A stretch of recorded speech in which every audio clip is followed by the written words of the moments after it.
Terima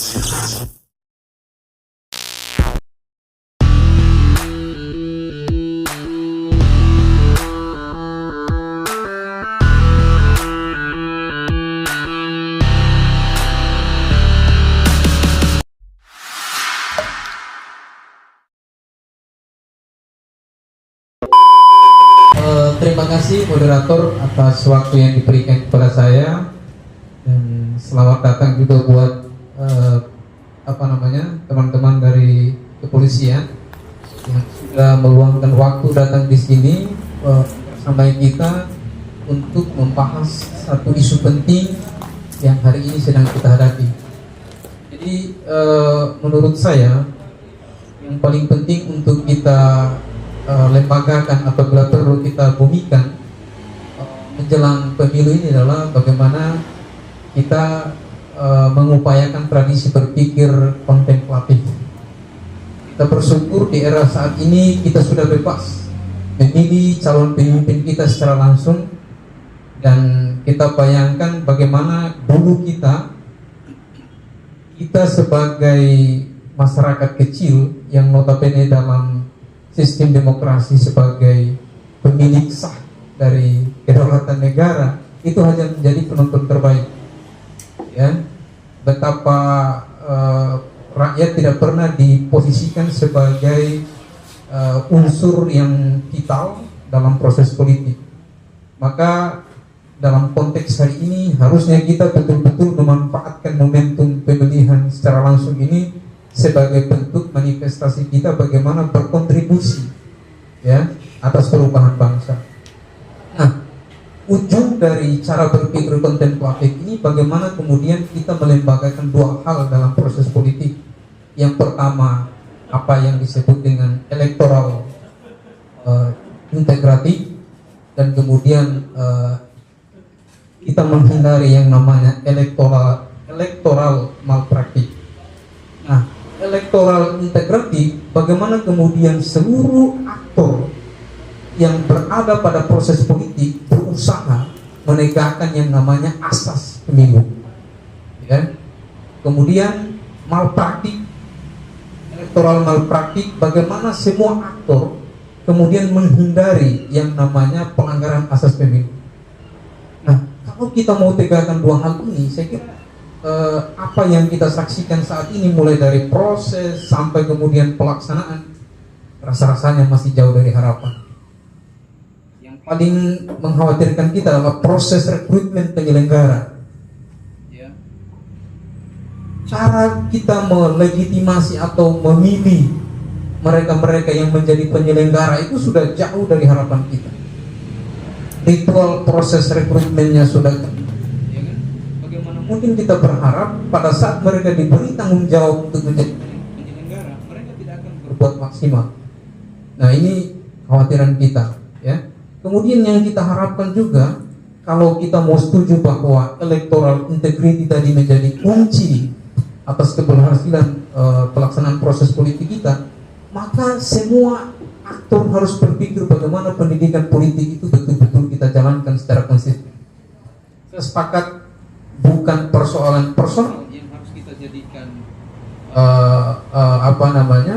kita jadikan isu utama yang menghabiskan waktu kita, tetapi yang harus kita seriusin adalah bagaimana memperbincangkan isu atau gagasan besar yang dibawa oleh para calon.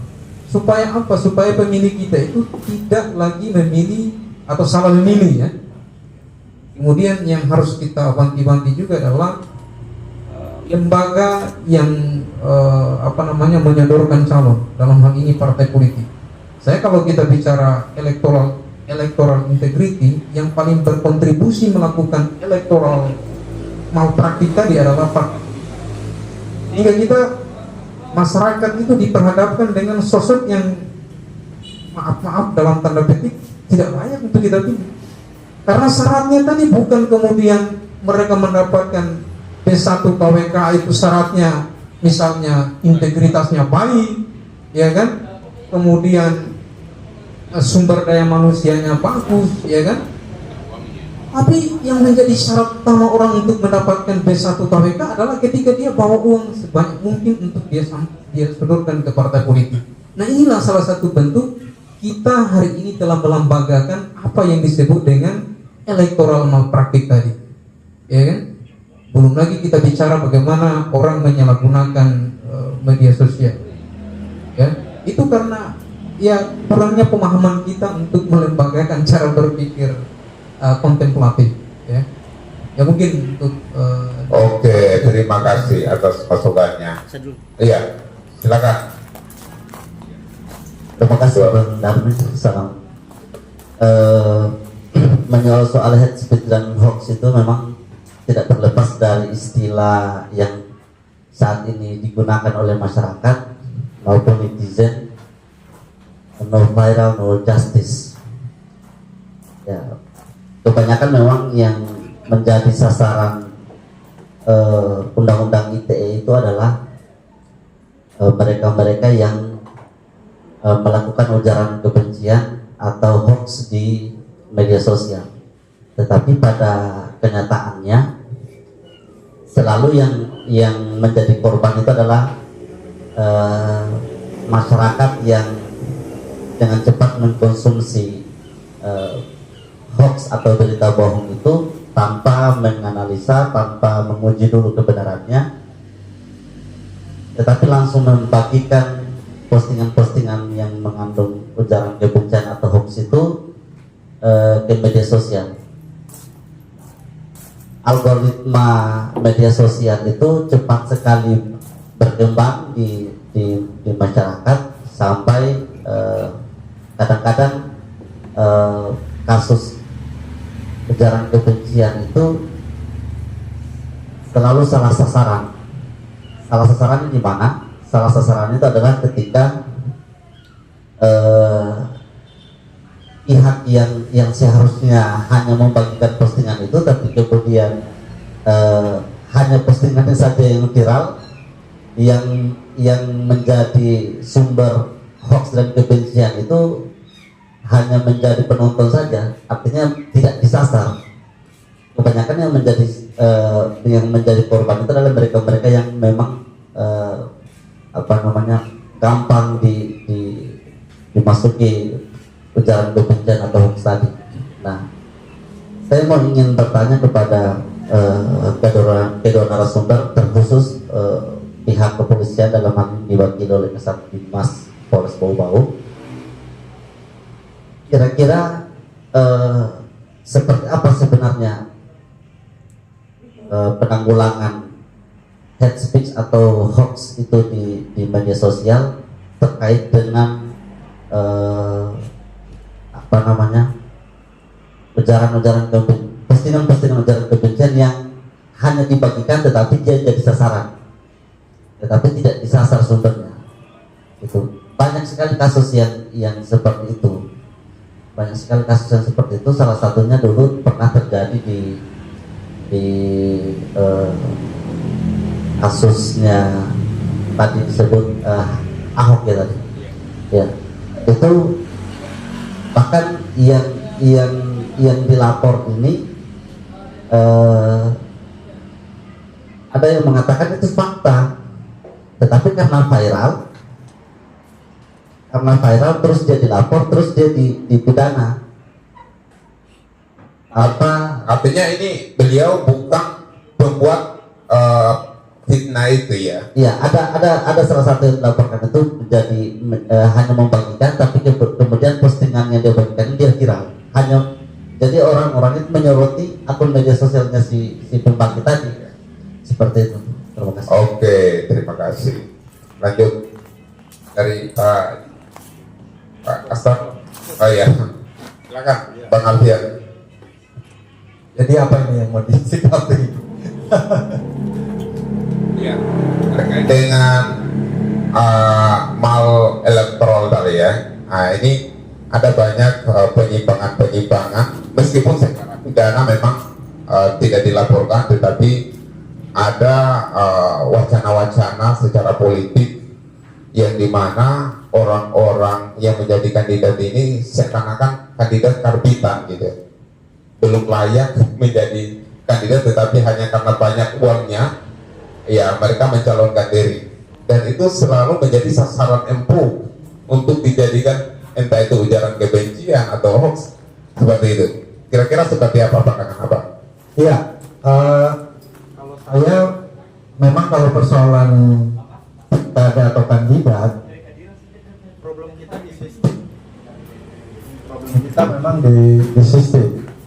Maksudnya sistemnya apa nih? Itu bukan sistem negara, tetapi bagaimana kita menyaring kepemimpinan di Republik Indonesia dari level presiden sampai bupati. Mungkin kita suka karena kategorinya pemilihan langsung dari rakyat untuk rakyat. Nah, tetapi ada persoalan di situ. Ini juga yang saya mau kritis. Artinya yang saya mau compare dengan sistem pemerintahan Kesultanan Buton. Kalau konteks bagaimana menyaring kepemimpinan. Nah, secara konsep res politika di kerajaan Buton itu sudah dikenal jauh sebelum lahirnya res politika. Nah, tetapi yang membedakan kita dengan dulu selain satu saja, bagaimana kriteria kepemimpinan itu diatur sedemikian rupa, bukan hanya karena persoalan si A layak maju atau si B tidak layak maju, tetapi ada kriteria yang memang ditetapkan dulu bersama. Seperti apa kepemimpinan, kualitasnya, bobot bobotnya semua diatur. Itu dalam sistem pemerintahan kesultanan, atau tepatnya di zaman kerajaan beralih ke kesultanan, itu semua diatur. Siapa yang meneliti itu? Kalau di kesultanan disebut Siolimbona. Nah, mereka yang akan mencermati kandidat-kandidat yang layak diangkat menjadi pemimpin dalam pemerintahan kesultanan. Mau dia sultan, sapati, benepul, sampai jajaran terbawah. Hari ini kita di Indonesia, benar kita bicara demokrasi, tapi apa dasar demokrasinya? Kalau Buton, kerajaannya dibangun berdasarkan falsafah, kalau Indonesia konon kabarnya juga karena falsafah Pancasila.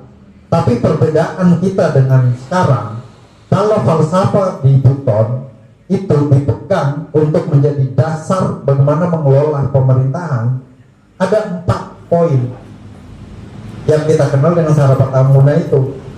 Nah, itulah yang menjembatani antara kualitas dan kapasitas kepemimpinan diramu menjadi satu, kemudian dibuat. Itulah yang menjadi standar. Bagaimana moralitas menjadi ujung tombak dari semua hal ketika seorang pemimpin diciptakan. Nah, kita hari ini bukan moralitas yang ada, uang sebanyak mungkin untuk menciptakan pemimpin. Dasarnya apa? Pancasila kita punya yang menjelaskan bahwa setiap pemimpin harus punya uang banyak. Itu jelas. Karena itu buat saya selaku orang Buton asli bangga bahwa kalau bicara demokrasi di Indonesia, saya berani taruh siapapun orang, ayo kita berdebat. Karena Buton sudah mengenal demokrasi jauh sebelum negara lain mengenal demokrasi. Itu perlu kita perdebatkan dalam konteks bagaimana kita menilai pemimpin dan bagaimana kriteria pemimpin itu kita ciptakan. Hari ini apa yang terjadi? Pemimpin banyak kita lahirkan, tapi begitu banyak persoalan di masyarakat yang tidak terselesaikan. Lantas pertanyaan saya sederhana, apa gunanya pemimpin yang banyak kalau masalahnya semakin banyak? Lebih baik satu pemimpin, masalahnya berkurang. Nah, itu mungkin sederhana, tapi perlu kita mengkaji lebih dalam. Buat para pengamat politik ketatanegaraan, saya mau bertanya, apa dasar Indonesia untuk memilih pemimpin dalam konteks kriterianya? Apakah hanya cukup dengan dia berijazah SMA? Cukup dengan berkelakuan baik dan ber-KTP Indonesia Raya? Ya.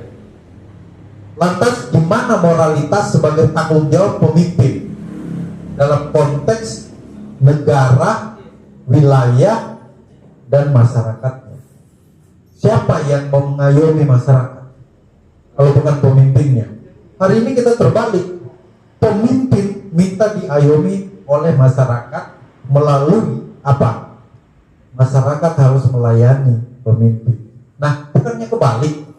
Kalau di Kesultanan Buton, pemimpin melayani masyarakat. Karena itu masyarakat Buton di zaman Kesultanan taat betul terhadap pemimpinnya. Karena itu cermin dari bagaimana perilaku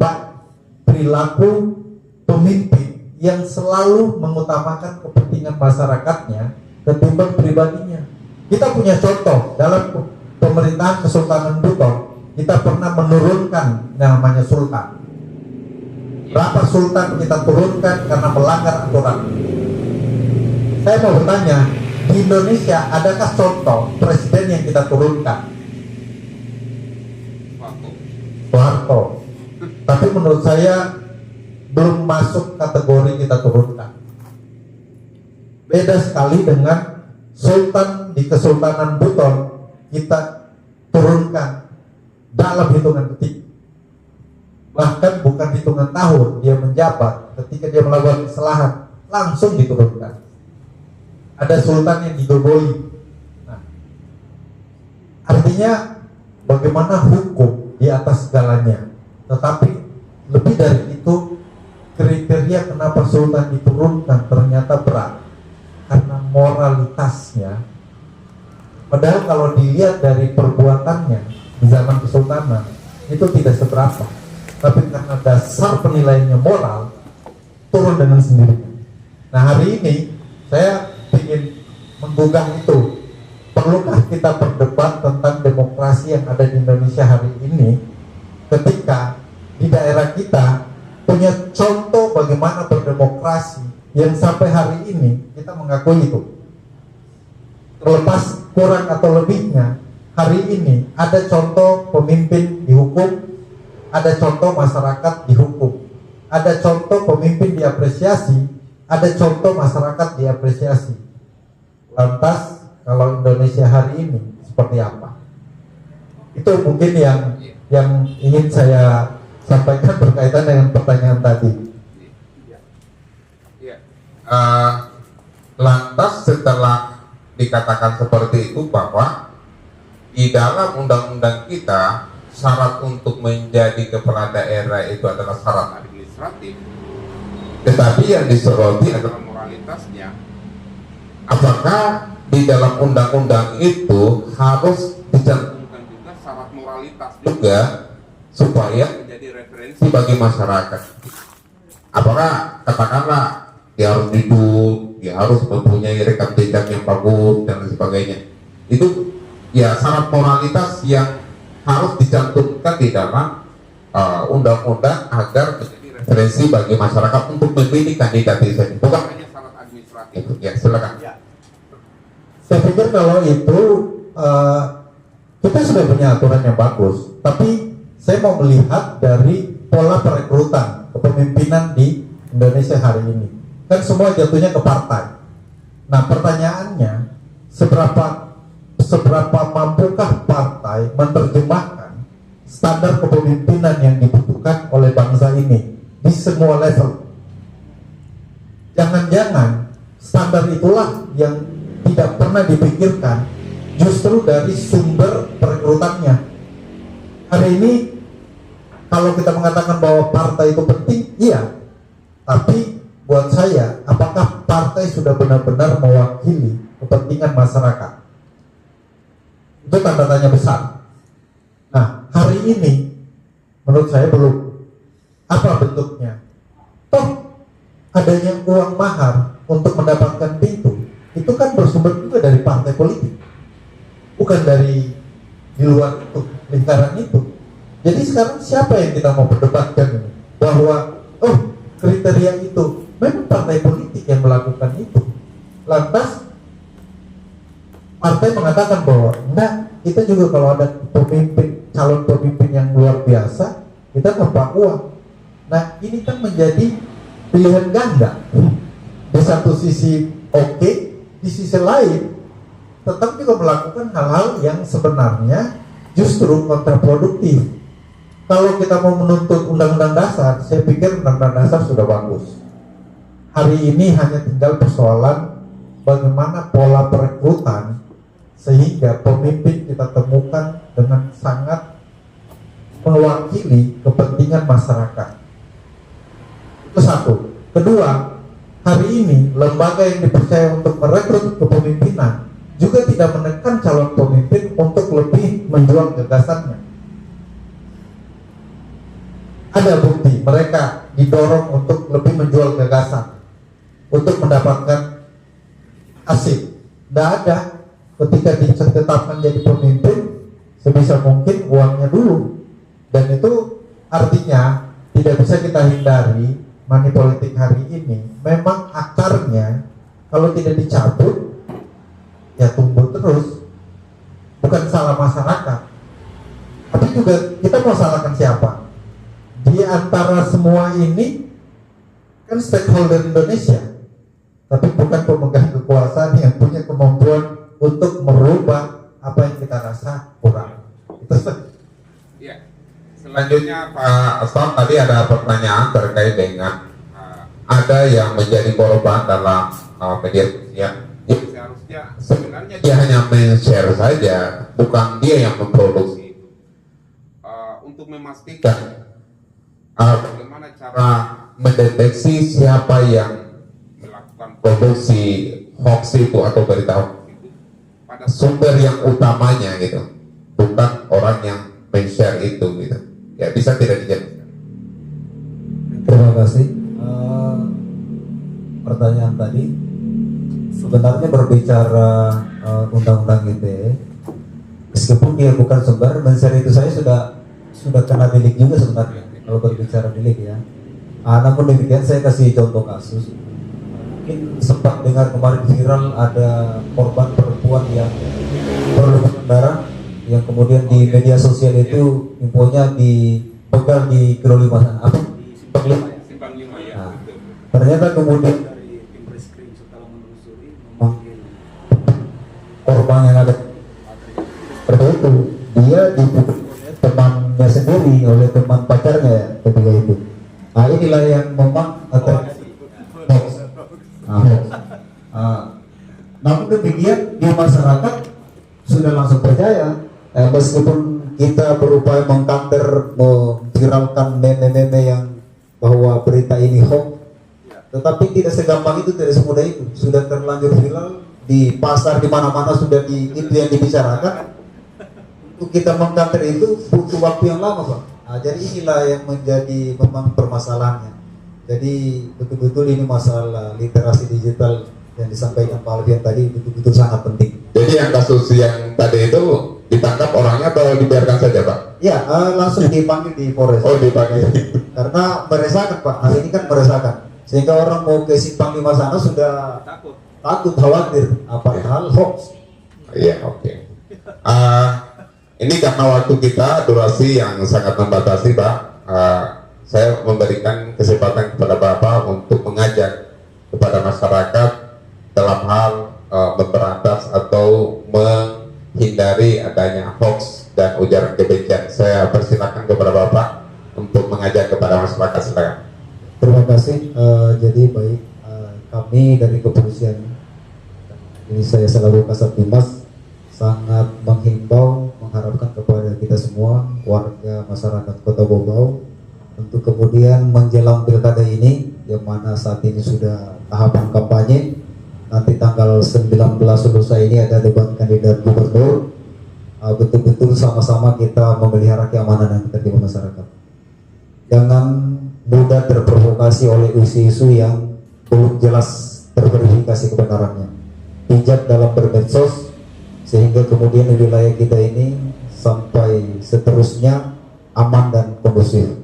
Karena keamanan ini sangat berpengaruh dengan kehidupan masyarakat. Ya, kalau wilayah kita kacau pasti berdampak terhadap ekonomi, terhadap pendidikan. Jadi sekali lagi saya menghimbau, saya mengharapkan kerjasama kita semua untuk betul-betul memelihara Kamtibmas dengan cara bijak dalam berbansos, tidak mudah terhasut, tidak mudah terprovokasi, kemudian berpolitik dengan cerdas, tidak menjatuhkan lawan dengan cara-cara yang tidak sehat. Saya kira itu. Oke, terima kasih. Selanjutnya, Bang Alfian, ya, berikan wejangan kepada masyarakat agar bisa menjadi pemilih yang cerdas sekaligus juga menghindari adanya hoax dan ujaran kebencian di media sosial. Silakan. Ya, hoax itu ada sejak zaman cukup lama ya. Di Inggris itu hoax itu dikenal dengan sebenarnya tadinya itu buat lucu-lucuan. Buat lucu-lucuan bahwa bagaimana menghibur dan sehingga apa yang ditampilkan itu bukan sesuatu yang sebenarnya. Tetapi perjalanannya terus menjadi konsumsi. Nah, hoax ini sebenarnya sederhana. Kalau di kalangan pengguna media itu kan rata-rata punya pendidikan tinggi sebenarnya, minimal lebih dari cukup untuk menyadari bahwa mana yang bukan hoax, mana yang hoax. Nah, hanya saja kecenderungan kita pengguna media itu tidak mengklarifikasi, tidak meng-cross check dulu setiap apa yang kita dapatkan atau apa yang di-share oleh grup, oleh teman, itu langsung kita konsumsi saja seolah-olah inilah kebenaran. Nah, tidak salah seperti yang saya katakan tadi, karena kecenderungan manusia dan terutama kebiasaan budaya kita, mungkin kebiasaan belum tentu budaya, itu kecenderungannya untuk berusaha bagaimana survive. Karena itu akan bereaksi dengan cepat ketika berita-beritanya itu menyangkut hal-hal yang berkaitan dengan survive, yang mengancam diri atau yang membuat sesuatu itu menjadi luar biasa untuk dirinya, sehingga dia akan merespon dengan cepat tanpa berpikir, dia langsung share. Nah, literasi digital penting untuk kita semua, terutama pengguna. Apa literasi digital? Sebenarnya lebih dari cukup untuk sadar betul menggunakan segala bentuk media. Karena kesadaran itulah yang akan membuat kita menjadi pengguna yang benar-benar cerdas untuk memahami mana yang sebenarnya positif, mana yang sebenarnya merugikan kita. Kalau kita gunakan media dengan sesuatu kecerdasan yang luar biasa, contoh kita menggunakan transaksi di perbankan, kita menggunakan transaksi jual beli, kita mencari informasi, kita mencari pengetahuan, itu sangat bagus. Tetapi kan hoax yang muncul selalu kan singkat, padat, jelas, bombastis, terus ujung-ujungnya mengajak ujung-ujungnya sadar ketika sudah di-share. Padahal sebenarnya kan mudah saja. Kita jangan terbiasa untuk menggunakan informasi itu dan merasa yakin kemudian tanpa sadar langsung di-share ke orang lain. Itulah penyebab hoax yang paling banyak, dan semua korbannya itu sebenarnya masyarakat yang berpendidikan, bukan di masyarakat mayoritas. Itu saja mungkin yang bisa saya sampaikan, bahwa pengguna media harus cerdas, dan itu bukan sesuatu yang rumit karena rata-rata pengguna media orang yang punya pendidikan. Ya. Iya, dari beberapa pemaparan para narasumber tadi mengingatkan kita pada apa yang dikatakan dalam firman Tuhan itu, bahwa apabila engkau mendengarkan sebuah berita, maka cek dan diceklah, tabayunlah, agar kita mendapatkan informasi yang valid dan tidak menfitnah kepada orang lain. Karena bagaimanapun pilkada itu kita berharap adalah proses pemilihan pemimpin yang berkualitas, yang nantinya akan memimpin daerah selama 5 tahun ke depan, yang membawa kemajuan kepada daerah dan syaratnya kita semua para pemilih harus menjadi pemilih cerdas yang terhindar dari hoax dan ujaran kebencian itu sendiri. Itu saja yang bisa kami berikan. Saya tutup dengan ucapan billahi taufiq wal hidayah. Assalamualaikum warahmatullahi wabarakatuh. Waalaikumsalam.